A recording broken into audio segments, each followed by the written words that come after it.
పులివెందుల అన్నది అరటికి సంబంధించి రాష్ట్రంలోనే అత్యధిక సాగు చేస్తూ ఉన్న ప్రాంతం ఏదైనా ఉంది అని అంటే అరటి సాగులో పులివెందుల రాష్ట్రంలో నెంబర్ 1. పులివెందుల అరటి సాగులో ఇక్కడ పులివెందుల రైతులకు మంచి జరగాలనే ఉద్దేశంతో మా ప్రభుత్వ హయాంలో వైఎస్ఆర్సీపీ ప్రభుత్వ హయాంలో 25 కోట్ల రూపాయలు పెట్టి ఇంటిగ్రేటెడ్ కోల్డ్ స్టోరేజ్ కూడా పెట్టడం జరిగింది. మా ప్రభుత్వం ఎలక్షన్లకు పోక మునిపే దాన్ని ప్రారంభించడం కూడా జరిగింది. ఎంత దారుణమైన పరిస్థితి ప్రభుత్వంలో ఉంది అని అంటే కనీసం దానికి యూజర్ ఏజెన్సీని టెండర్ పిలిచి యూజర్ ఏజెన్సీని ఐడెంటిఫై చేసి యూజర్ ఏజెన్సీకి దాన్ని అప్పచెప్పి కనీసం దాన్ని వాడుకలేకి కూడా ఈ ప్రభుత్వం తీసుకొని రాకుండా ఈ ప్రభుత్వం నడిపిస్తూ ఉంది అని అంటే వీళ్ళకి రైతుల మీద ఎంత కపట ప్రేమ ఉంది అని చెప్పడానికి ఇంతకన్నా నిదర్శనం అవసరం. అక్కడే కన్నా యూజర్ ఏజెన్సీని కన్నా ఇచ్చి ఉండింటే 500 మెట్రిక్ టన్నులకు సంబంధించిన సామర్థ్యం ఆ కోల్డ్ స్టోరేజ్లో ఉంది కాబట్టి యూజర్ ఏజెన్సీని కన్నా పెట్టి ఉండింటే ఆ యూజర్ ఏజెన్సీ అరటికి సంబంధించిన కొనుగోలు చేసేవాడు.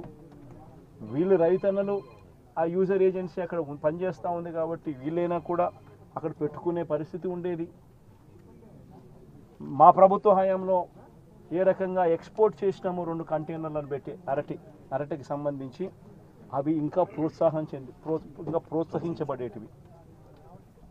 ఈరోజు చూస్తే ఎంత దారుణమైన పరిస్థితి అని అంటే ఒకవైపున రైతుల పరిస్థితి ఈ వర్షాల వల్ల ఈ గాలుల వల్ల ఇటువంటి దారుణమైన పరిస్థితి ఒకవైపున ఉంటే మరోవైపున రేటు చూస్తామా అంటే నెల కిందట 26,000 పలికిన రేటు ఈరోజు 9,000 రూపాయలు పడిపోయిన పరిస్థితులు చూస్తూ ఉన్నాం. 9,000 కూడా కాదు, ఇంకా 9,000 కూడా కాదు సార్, ఇంకా తక్కువ అంటున్నారు. వ్యాపారస్తులు ఎంత అంటే బండి పంపరు సార్. ఈరోజు 9,000 కాదు 6,000 అని చెప్తున్నారు రైతులందరూ. ధర పడిపోయిన పరిస్థితులు కనిపిస్తూ ఉన్నాయి. మరి రాష్ట్ర ప్రభుత్వం అన్నది రైతును ఎక్కడ పట్టించుకుంటా ఉంది అని అడుగుతా ఉన్నా.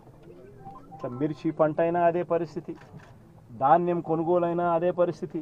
300 నుంచి 400 రూపాయలు పర్ టన్ను రైతు నష్టపోయిన పరిస్థితి. మిర్చికి 11,800 రూపాయలు కొనుగోలు చేస్తామన్నారు. ఇంతవరకు 1 కేజీ కొనుగోలు చేయాలి ఒక రైతు దగ్గర నుంచి.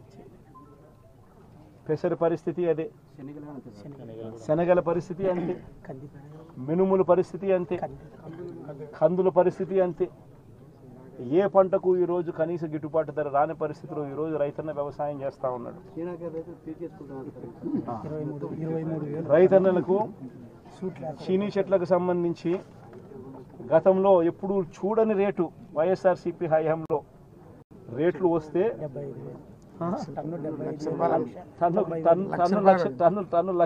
75,000 అమ్మిన రోజు నుంచి చూస్తే సూట్ అనేది లేకోకుండా కమిషన్ అనేది లేకుండా కొనుగోలు చేసే పరిస్థితి గతంలో ఉంటే ఈరోజు 23,000, 15,000, 18,000. కోవిడ్ టైంలో లారీలు డీజిల్ మనమే పెట్టి రైతులకు డైరెక్ట్ అకౌంట్ వేసినాం సార్. 12 కోట్ల రూపాయలు రైతులు డైరెక్ట్. అరటి రేటు మన కోవిడ్ లో ఎంత రేటు ఉంది సార్. లారీలు మనమే దారుణంగా ఉన్న పరిస్థితి. నేనైతే ఒకటి చెప్తా ఉన్నా, ఈ 4,000 ఎకరాలకు సంబంధించిన ఈ ప్రతి రైతన్నకు నేను ఒకటే భరోసా ఇస్తా ఉన్నా. ఈ ప్రభుత్వం మీద ఒత్తిడి తీసుకొచ్చే కార్యక్రమం జరిగేందుకే చేసేందుకే ఈరోజు నా ఈ పర్యటన. ఈ పెద్ద మనిషి చంద్రబాబు నాయుడు గారు రైతులకు ఇవ్వాల్సిన ఇన్పుట్ సబ్సిడీ ఖచ్చితంగా ఇవ్వాలి, ఇన్సూరెన్స్ సొమ్ము కూడా ఖచ్చితంగా రైతులకు అందరికీ కూడా రావాలి. ఏ రైతన్నకు కూడా ఇవి రాని పరిస్థితి ఎక్కడైనా ఉంది అని అంటే మాత్రం ప్రతి రైతన్నకు నేను ఒకటే చెప్తా ఉన్నా, కళ్ళు మూసుకుంటే సంవత్సరం అయిపోయింది, ఇంకా కళ్ళు మూసుకుంటే మరో 3 ఏళ్ళు ఓపిక పట్టండి, వచ్చేది మన ప్రభుత్వమే. మన ప్రభుత్వం వచ్చిన 1 నెలకే ప్రతి రైతన్న ముఖంలో సంతోషాన్ని చూసేట్టుగా వాళ్ళకి రాని ఇన్సూరెన్స్ను ఇప్పిస్తా, ఇప్పుడున్న ఇన్పుట్ సబ్సిడీ ఇస్తాను. ఇవ్వడమే